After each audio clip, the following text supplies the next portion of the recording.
Welcome to part 2 of our series where we're trying to see if we can track down what happened to some of the near 70 cars that were sold off by Gaydon Motor Museum back in 2003. These were considered some of their less significant exhibits and were sold off basically to whoever wanted to pay for them. Now, in the first episode, we looked at lots 1 to 12, and in this one, we are going to be looking for what happened to lots 14 through to 24A. So, let's switch over to voiceover mode and see what we found out. There was no lot 13, so straight on to 14, and that was a 1906 Albion A2, and that sold for 36,700. Now, this car appears to get quite a lot of use on the London to Brighton run, and the earliest I've found it on there was 2013, and it's listed as being owned by Mr. David Payne. And if we whiz forward to 2022 on the entry list there, he is still owned by Mr. David Payne, so he's certainly enjoying it. And here it is out again in 2023 as pictured on the Robert Knight's Flickr page. So that one's definitely getting some use and being loved.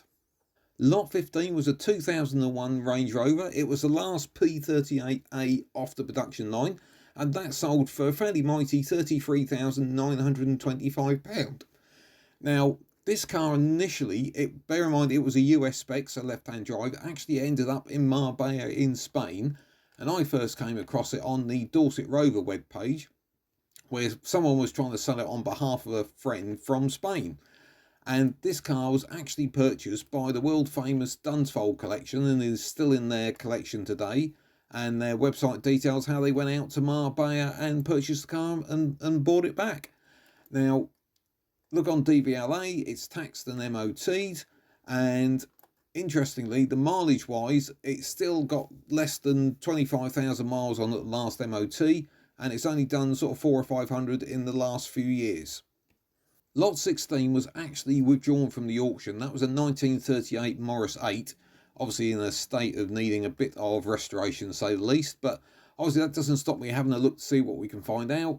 It's still listed on DVLA website, and the last logbook was issued back in 2005, so that one looks like it's having a fair rest somewhere.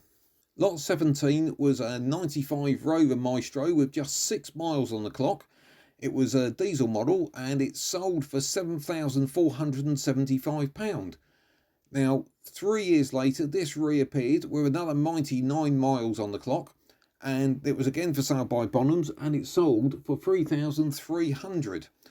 And then very shortly afterwards, in the middle of 2006, it was featured in the Oxford Mail as coming up for auction on eBay.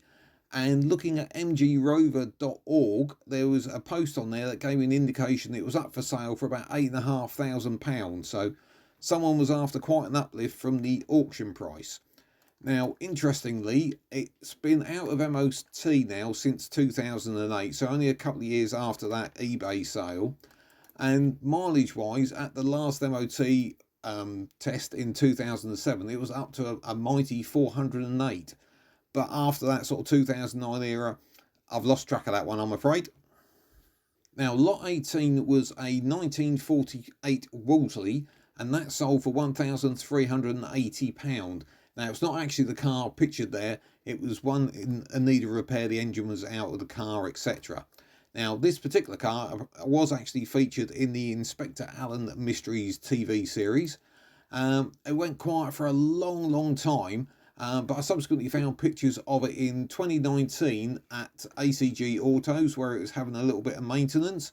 It then reappeared a little bit later on in 2022, where it was pictured in Gloucester, and then again it was pictured on Flickr at the Brooklands Museum. So that one is being loved.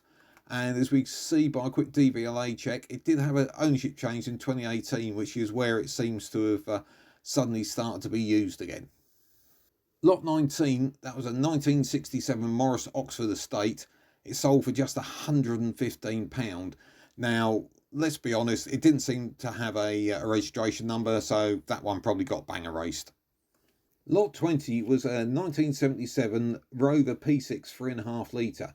Now, this sold for £4,715 and is obviously a very late P6 model because the Rover SD1 was out by this point. Now, the first pictures I found of this one was by a Flickr user called Sai, who had posted these on June the 23rd, 2008. Now, interestingly, in the comments below, the car owner did actually post a comment giving a little bit of history of the car, saying that he'd acquired it in 2005, saying it's mostly original, and it's all basically his pride and joy. And interestingly, also comments that Corgi had brought out a model of it, and there it is. So not many of these cars would have had a model made of them. Now, I think the owner was also MGBD Parts and Services, because it was featured on their website, where they say it had been off the road for a few years. I'm guessing this was in around about 2015, and they said they were aiming to get it back on the road for 2016, for the 40th anniversary. Now, unfortunately, it appears they didn't achieve that, because the last MOT on that expired in 2010.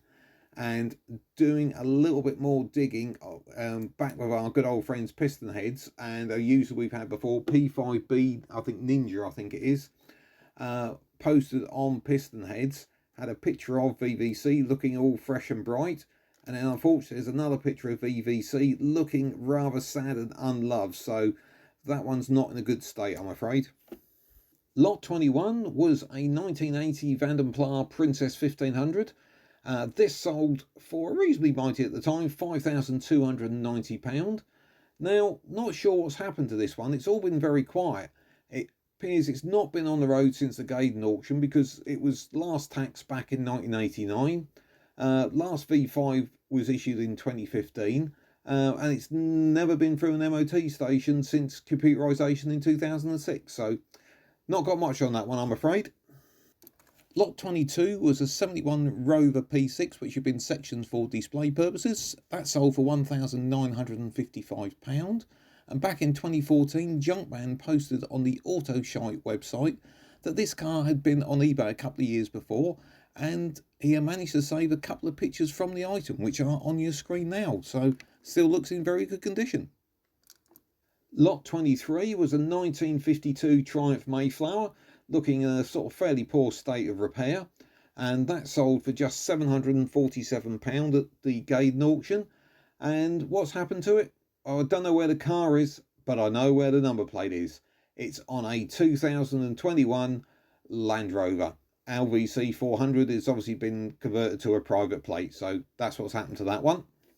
Lot 24, that was the last off the line 1998 Rover 825 Sterling with just 68 miles on the clock. That sold for £9,200.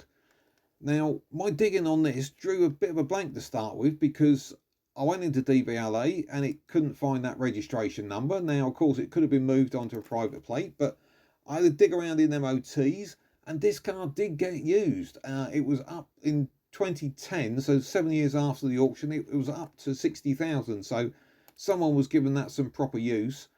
But I went on to our partners My Car Check just to see what we could find out, and you can see at the bottom there, write off recorded, and there it is, February 2011. Unfortunately, that car was issued a certificate of destruction even, so that one is no more. Last but not least, Lot 24A, a 1934 Rover 14 horsepower Speed 14 Tourer. This sold at the auction for £3,680. Now, as you can see, there isn't a picture there. Now, the reason for that was apparently the car was dismantled, so this was very much a project, but here we have a picture for you to give you an idea what they were looking like. And if we dive on to DVLA, we can see whether there's been any action with this car, and it was taxed up until 2018, so it has been alive. So I did manage to find this for sale ad, which I think dates back to around about 2018, and the car was up for sale for £37,500. And interestingly, it gave a bit of a background as what had happened to this car after the sale, that in fact it actually gone over to a German owner who carried out a careful and rather expensive restoration. It then came back to the UK by the looks of it in 2008 and was for sale again, with the owner sort of reducing his collection. So after that one, I'm afraid I haven't got any more, and no taxing, it's not been on the road. So I hope you really enjoyed that, and if you have, please do us a great favour and click that subscribe button.